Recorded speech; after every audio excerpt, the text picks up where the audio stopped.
Hi, and welcome to the second hour of this Friday edition of Focal Point on AFR Talk. Free for Friday. Talk about anything that's been in the news. Give us a call at 888-589-8840. We'll try to take some phone calls in this segment, so give us a call. Now, Rob, let's grab clip number one. This goes back to the topic we were talking about in the last segment where Tammy Bruce, who identifies herself as a lesbian conservative, says that what you saw in Arizona was the gay Gestapo in action using their jackboots, which again is sort of an allusion to Nazi Germany, using their jackboots to oppress religious liberty in the state of Arizona.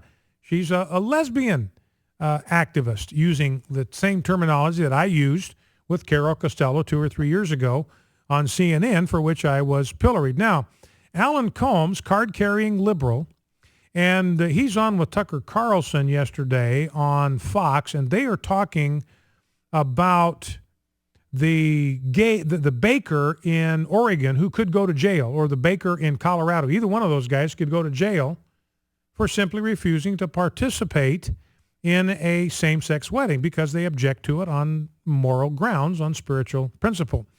Now, I want you to listen to what Alan Colmes admits in this soundbite would be an appropriate punishment for that baker. He basically agrees that there's a certain kind of punishment that he thinks would something that we ought to consider, something that could be okay. Let's listen. I mean, of course, you don't want people discriminating against other people on the basis of irrelevant criteria like skin color. On the other hand, you need to protect people's right to exercise their religion. And it's also a matter of degrees. I mean, clearly we're in a moment of national hysteria here where people who disagree get crushed. I thought the goal was tolerance, where we all get along. We can have a diversity of views. We can disagree on something without calling the cops and trying to get you sent to prison because you disagree with me. And I have to say, I think, again, every gay person I know, I think would agree with that. I don't know. Who are these people who are pushing for the imprisonment of someone who just doesn't feel comfortable baking a cake for a gay wedding? This is insane. Let's just be honest about it. And I don't care if Jeff Flake and McCain and Romney, who cares what they think? The principle remains. You can't do this. It's sick. What's sick? What's sick? It's sick to imprison someone for not baking a cake for a gay wedding, period. We can argue about whether prison is a proper No, we punishment. can't. There's no argument. Well, yes, we can. We are, in fact. We can argue whether prison is the right response. Maybe it could be a fine. But the fact is that I don't see how baking a cake for a gay couple is a religious violation. Because you're not. All right, so Tucker Carlson says, look, it would be sick to imprison somebody who won't promote, endorse, sanction a homosexual wedding. That would be sick. And Tucker Carlson saying what we have said all along, you can disagree with somebody without calling the cops to try to get them sent to prison. You know, I got a call this morning, did an interview with USA Today, and this is interesting, by the way. This is kind of a side note, but it's a testament to the response of you, our network. We got a call today from the USA Today about these regulations that have been proposed by the IRS to clamp down on C4s. We had Richard Ford on this program this week from the Heritage Alliance. We collaborate with them to produce what I think is the finest voter guide in the country. It's an online voter guide, can be accessible anywhere. You plug your zip code in there and it pops up information about every race that you're going to get a chance to vote on. And so and these new regulations would shut us down. These new regulations would put the AFA out of business. We couldn't produce another voter guide without losing our tax-exempt status and being put out of business. Now, and so we encourage people on our network to communicate to the IRS. This is a comment period. The comment period closed yesterday. We encourage people, post a comment on the IRS page to let them know what you think about these proposed regulations. And this reporter from USA Today, he started looking at the responses, 140,000 responses, by the way, and he found that a minimum of 17,000 of those responses he identified as coming from AFA. Now, there likely were far more than that, but he identified at least 17,000 by the language as coming from the AFA, and this kind of startled him because we're really not on their radar out there in D.C., so he called us because he was curious, because this obviously something that was sort of in the nature of a revelation to him, that the American Family Association has enough reach enough ability to mobilize people that more than 10% of the comments on the IRS clearly came from one pro-family organization located in Middle America. So we had a pleasant chat.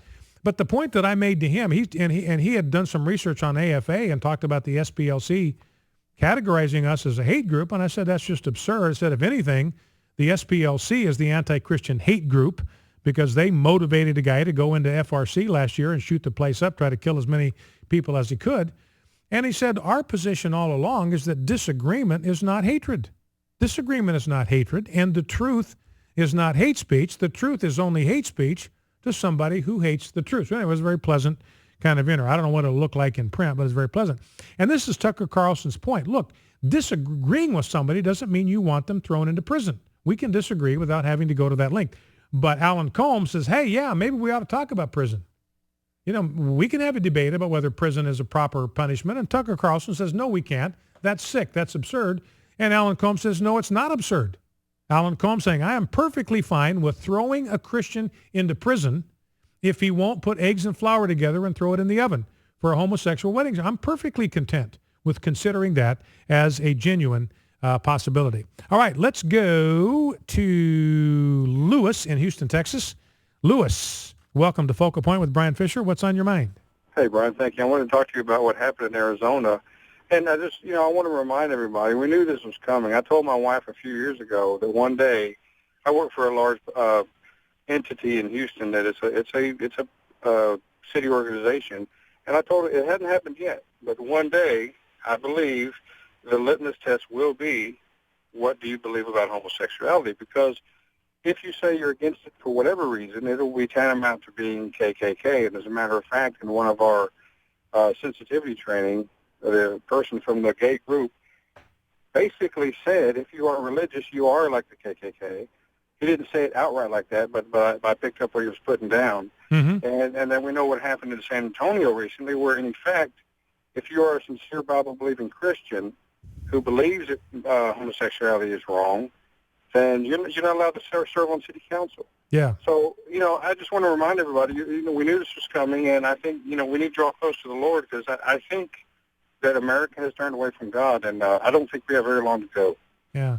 Well, and I appreciate your call, and I agree with it. And, of course, the San Antonio thing was a city ordinance that would have prevented Christians who do not believe that homosexuality ought to be normalized. They would not be allowed to serve on the city council. They would not even be allowed to serve on any commission or board that operated under the authority of the city government. So a complete blacklist of any Christians. And I appreciate the call, Lewis, and I agree with you. I think Lewis is exactly right. I sent out a tweet today that generated some blowback where I said, look, the battle over special rights on the basis of sexually deviant behavior is the battle. It is the only battle. There is no other battle right now on the culture front. Everything hinges on the outcome of that battle, the battle over granting special rights for sexually deviant behavior. If special rights are granted to those that engage in sexually deviant behavior, then the rights of Christians are threatened and removed to the same degree. Focal Point, the FR Talk, back in 2.